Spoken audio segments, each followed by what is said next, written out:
Blame Truth here, and do I have a video for you guys today? First and foremost, I just want to say, if you can, please like this video, because this is some pretty important information that I think every single Call of Duty player should know about. Like, this is some pretty crazy stuff, and you can use timestamps if you want in the video description if you don't want to wait. But as the story goes, as my catchphrase goes, I got a lot I want to get off my chest with this video, all right? Now, there's some good news and there's some bad news. I guess we should start with the good news. For those that say I'm never positive, you're full of shit. I always give credit where it's due, but I'm not going to sit up here and lie to you when there's something that happens and I don't like it. Or I'm not going to lie if something comes out and happens and I do like it at the same time. I'm going to always be upfront with you because I ain't getting paid by nobody to change my opinion, positive or negative. I just say whatever the fuck it is I want to say. That's why you guys watch me, right? So let's cover the positive stuff first. The Verdansk update, actually pretty good from what I've seen. I'm not a Warzone player. You're not going to see Warzone gameplay. I could give a fuck about Battle Royale. I don't really care if Warzone succeeds or dies, if I'm completely honest with you. But I have to give credit where it's due. The overall sentiment I have seen online has been a positive experience. Like, most people seem pretty happy with the changes. Now, granted, they kind of just went back to basics. Like, they just kind of went back to what they had 5 years ago? So is that deserving of praise? Honestly, no, it's not. Like, the blueprint for how to run things is already there. We've been screaming in their ear on what to do for the past couple of years. They've ignored us. But now that the player count has hit all-time record lows, they switched course and actually gave us what we wanted. It's funny how that works. It's almost like we have the power or something. We just need the balls to stand up for ourselves and say, hey, fuck this shit, fix it. But nobody does. Me and a few other commentators and maybe some disgruntled ex-Call of Duty players, but most people are content to just bend over, spread their cheeks, lube up, and take Bobby Kotick's little ginger gnome pecker right up their asshole. That's what they do, and I'm not about that. No. I ain't about that, all right? But no, overall, if I can get back to the point here, overall, looks pretty good, seems pretty good.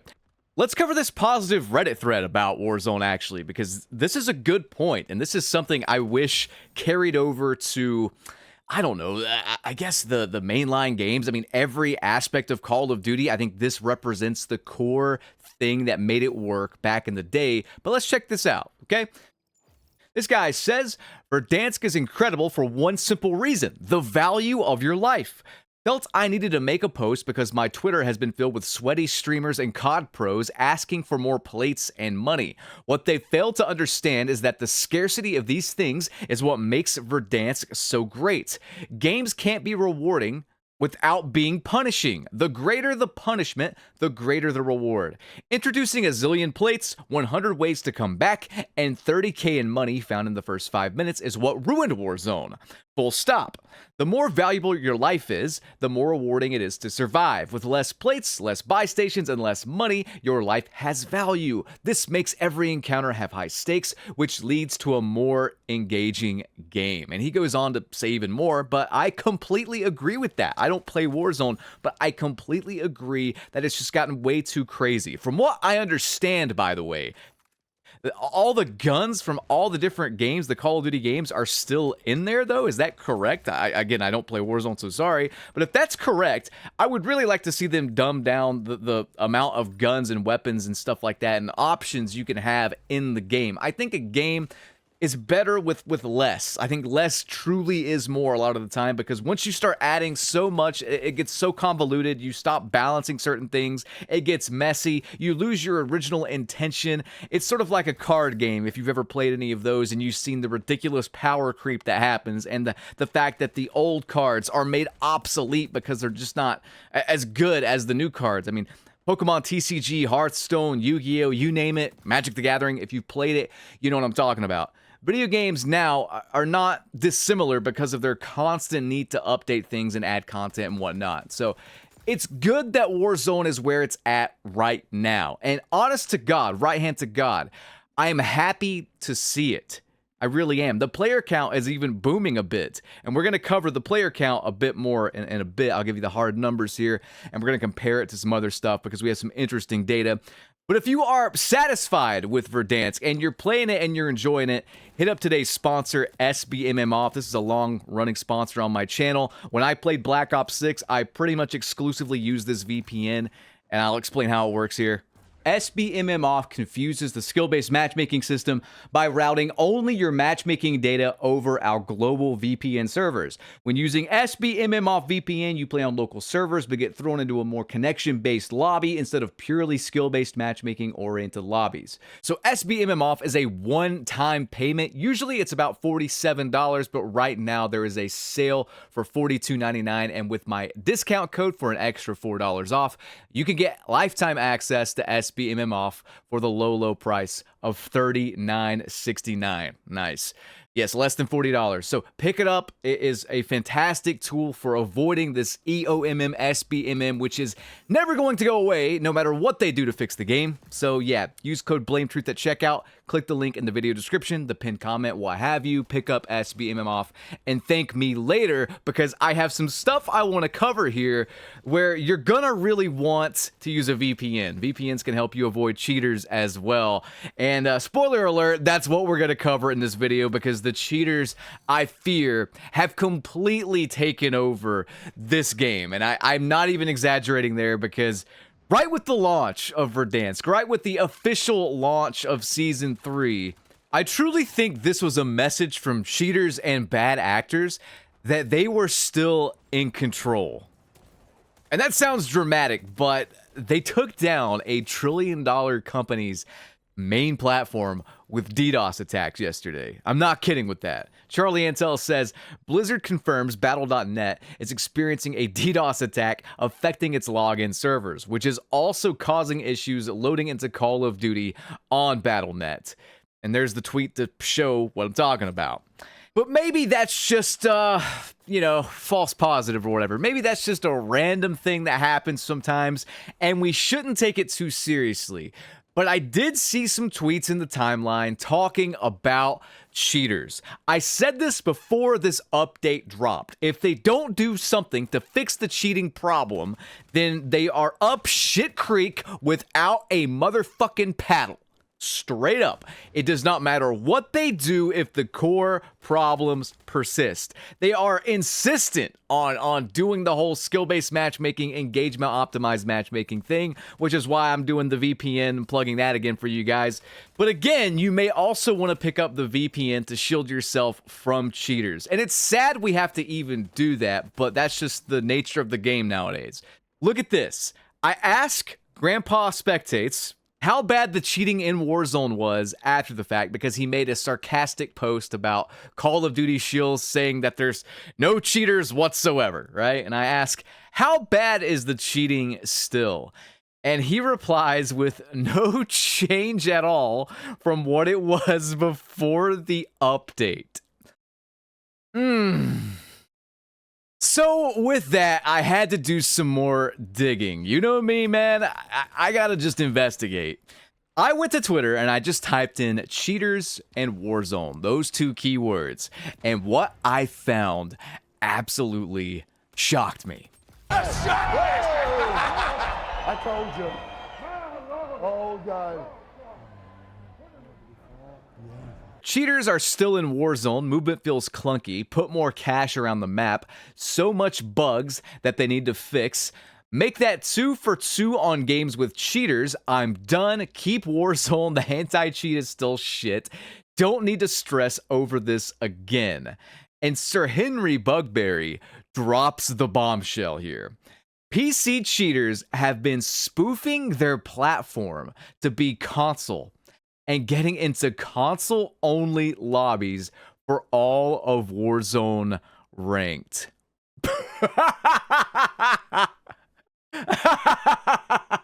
The whole Band-Aid fix. I told you, motherfuckers, this would be a Band-Aid fix, the whole console-only crossplay option. Not only is that going to eventually kill the PC player base entirely, it's going to punish everyone on PC that doesn't cheat or do anything nefarious. Like, you're just gonna have longer matchmaking times. You're gonna run into cheaters more often than not because the player pool is gonna be cut into two, basically. I mean, most people are gonna turn this option on. I'm telling you right now, the Call of Duty community may be casual, they may be dumb, but they're not so dumb they're not going to go into the options menu and click a box if it means never having to worry about cheaters ever again. However, this alone has backfired. I told you, do not do Band-Aid fixes. You need to fix this at the source. So all they have done, if this is true, and I think it is because I saw someone else talking about this. If this is true, then the entire game is fucked. And lo and behold, when I did check my comments section, I saw someone else talking about this. You're also wrong about crossplay. It does not fix the cheaters. There's a new thing out that lets Xbox and PlayStation spoof for PC. GG, good night, rip COD. Can we just say I was right? Yet again, I was right yet again. I usually am not proven right this quickly, but here we go. Cheaters will find a way around anything, which is why you need to stop them at the source. Call of Duty has failed to do that for the past 5 to 6 years now. There is nothing left to do except to completely ostracize the PC player base and just let them die, essentially. Cut off crossplay entirely. The only issue with that is that PC makes up the majority of the Call of Duty player base now. So they've shot themselves in the foot. No matter what they do, they need to fix this problem at the source. The source is cheating, and to a lesser extent, the insane, egregious, punishing matchmaking. The minute you get remotely good, or if you're in the bottom of the barrel tier, you're probably going to experience more cheaters. Brand new accounts will be, coming back after a ban off of a free game and then run their cheats in a kind of an average to bad lobby. And then the better people that have not been banned yet will be in the upper echelon skill brackets. You simply cannot win with this current system. It does not work. Going back to the drawing board and bringing us a map and bringing back features that should have never left in the first place is not good enough, especially for someone like me. I don't care about Warzone. None of this matters. None of this affects me whatsoever. What about someone who wants to play traditional multiplayer? I gotta play Black Ops 6, and I have a frightening statistic to share about Black Ops 6 in just a second. As bad as things actually are, wait until you see what I'm about to show you. Now, what I'm going to show you is good news for Call of Duty as a whole. They finally saw a player count bump, and I do mean finally. Nothing was stopping the player count from bleeding. Absolutely nothing. But like an oasis in a desert, the Verdansk update comes along and they hit a 24-hour peak player count of 112,470 players as of yesterday when it dropped.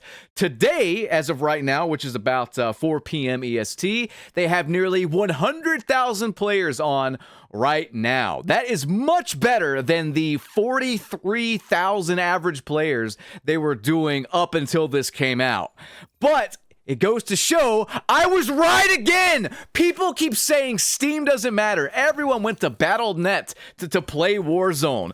Motherfucker, this is all Warzone. And if you don't believe me that all of this bump is just pure Warzone, check this out, okay? Let me break this down for you. Black Ops 6, its Season 3 drop came out a day before Warzone while they prepared the servers. Not only that though, they were running a free-to-play event for Black Ops 6, free-to-play. And yet, if we take a look at April 2nd's player counts, where it's only Black Ops 6 running the show, nothing changed. This is the same kind of player count, max player count for the day they would get any other day. Black Ops 6 is a footnote. It is a giant piece of shit, and even pushing it out with the new zombies map, with the new multiplayer maps, with firing range, with a new gun, login rewards out the ass, which by the way is one of the biggest reasons we've seen this bump in player count as well. But regardless, like Black Ops 6 and zombies and everything to do with that game is doing absolutely nothing to retain players or bring players back or anything in between. What's more frightening, by the way, what's more frightening than all of this is that once this bump in players wears off, because, I mean, let's face it, they're doing their same old tricks where they get you to log in with a bunch of shiny trinkets like you're a fish in a stream ready to be caught. They get you in like that, and they're going to tout Warzone Verdansk was the most played Call of Duty season in like 3 months. So says my cousin, twice removed. It's a mess, dude. It is not honest. It's not giving us the actual data. The only place where we have actual data is Steam charts. And again, can we say I was right? The player bump we saw with just Warzone, astronomical. I mean, it's up huge. 43,000 average players, up to a peak of like 113,000, and it's probably going to go higher than that today and over the weekend because it's the weekend. I was right. The Steam player counts definitely matter, guys. They are a huge indicator of what's actually happening. But even though the game is up huge, I just cannot fathom how disappointing this number actually is when you compare it to the launch of Warzone and Black Ops 6 over the holiday months. October and November, where we saw 160,000 players, and then going back to Modern Warfare 2 and Warzone 2, by the way, that had an even bigger player count in the 200,000s, and it's like, where are they? I'm sorry, but if you really look at these player counts, they're not that impressive. Yes, it's impressive to gain like 120% of the player count back, average players back on any given day. That is impressive, but when you hit new record lows and you know that this is just going to dip as time goes on and people get bored of this and realize that they're playing something that they played 5 years ago that never should have went away in the first place, I just can't see anything but a future where the player count continues to dip. And with the cheating thing I have shown you, I think that is a very safe, logical conclusion, a bit of deductive reasoning, which doesn't take a rocket scientist to see that's where things are headed. Maybe they just want this to tide them over until Black Ops 7 drops in our lap like a bird shitting on us in an outdoor seating arrangement at a fine restaurant. Maybe they're just trying to bide their time until the next Call of Duty release, but I am telling you right now, with how Black Ops 6 is performing, I don't see the next Call of Duty release doing anything remotely similar to what we saw with Black Ops 6 player counts, let alone Modern Warfare 2's player counts. They are excellent salesmen, but when you continually fuck over the player base, when you continually shit on us for 5 years, I hate to say this, but nothing you do at a certain point will matter because you've lost our trust, and trust is something that's very, very hard to get back. Look at this, okay? I mean, you might be thinking this new Warzone's great. You might be seeing a lot of people saying that the game's great. But the fact of the matter is, guys, it's really not bringing back any like casual players. The fact of the matter is, most of the people you see talking about this are people that were already playing it and were about to blow their brains out playing Warzone still. I'm sorry, but it's true. Let's take a look at some of the subreddits here. If you don't believe me, look at this, okay? These are screenshots I took 2 hours ago. So 2 p.m. EST on a Friday. We're going to compare them to Marvel Rivals. And I've done this before, but it just needs to be seen to be believed because Marvel Rivals has been kind of, dipping in players as well as people find out that game has EOMM and they get sick of it and the shiny new toy experience wears off. Take a look at this, okay? I just want to show you as a comparison, all these screenshots were taken at the exact same time. Marvel Rivals at 2 p.m. EST on a Friday had 2.4 people online on the subreddit discussing the game, talking about the game. Let's compare this to Black Ops 6, shall we? Black Ops 6 has 208 people online. Less than 10% of what was on Marvel Rivals talking and discussing the game. Very similar subreddit size, but now let's show you an even more pathetic number, okay? Let's go to the Call of Duty Warzone subreddit. More members than Marvel Rivals and Black Ops 6. 210 people online discussing the game. Arguably the biggest drop in Warzone history, the biggest update in Warzone history, and 210 people, less than 10% of people on the Marvel Rivals subreddit are talking about the game. I'm sorry, guys, but I mean, the numbers don't lie, as Scott Steiner once said. And they spell disaster for Call of Duty. And then you add GTA 6 to the mix, your chances of surviving drastically go down. Anyway, regardless, I'm happy that Warzone players have finally stopped getting their teeth kicked in. But I just think it's too little too late. And I don't foresee numbers higher than this the rest of the year, no matter what they do. I don't see Black Ops 7 lighting the world on fire. I don't see Black Ops 7 even reaching the sales numbers of Black Ops 6. And I wouldn't be surprised if we don't reach the numbers of Modern Warfare 3 on Steam charts even with like all the games being in one hub now. They can't weasel their way into a player count that's going to top Black Ops 6. I think that was the last hurrah for Call of Duty. They failed and released, in my opinion, the worst 6v6 multiplayer Call of Duty of all time, and it's not even close. I mean, I have not had the desire to play this slop. I don't even want to check out the new maps. I don't care anymore. I am checked out. I am over it. I am done. I am just sitting here waiting on the next turd to fall into my lap. And I'm just over it, man. I'm truly over it. They have completely lost me, and I don't know if they're going to get me back. I don't know if they're going to get all the players they lost back. I truly think these updates are too little too late, and unless they do something insanely drastic, like completely remove EOMM, which even if they did that, I wouldn't trust that they actually did that. But even if they did that, I don't even foresee myself coming back because there are so many problems that I can't even list them off the top of my head at this point.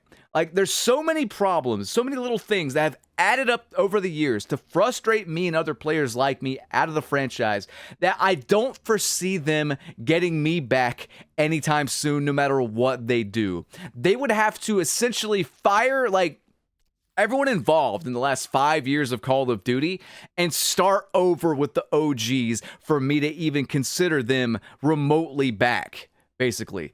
Unless you're hiring David Vonderhaar, 402, Mark Rubin, and other guys like that, I don't really care about what you have to offer going into 2026 Call of Duty. I really don't. And I think a lot of people in the comments section feel the same. But regardless, I'm out of time, guys. I hope you enjoyed this video. Rate, comment, and subscribe. Ring that notification bell. I'll catch you on the next one, and I want to nail Phil Spencer to the fucking cross.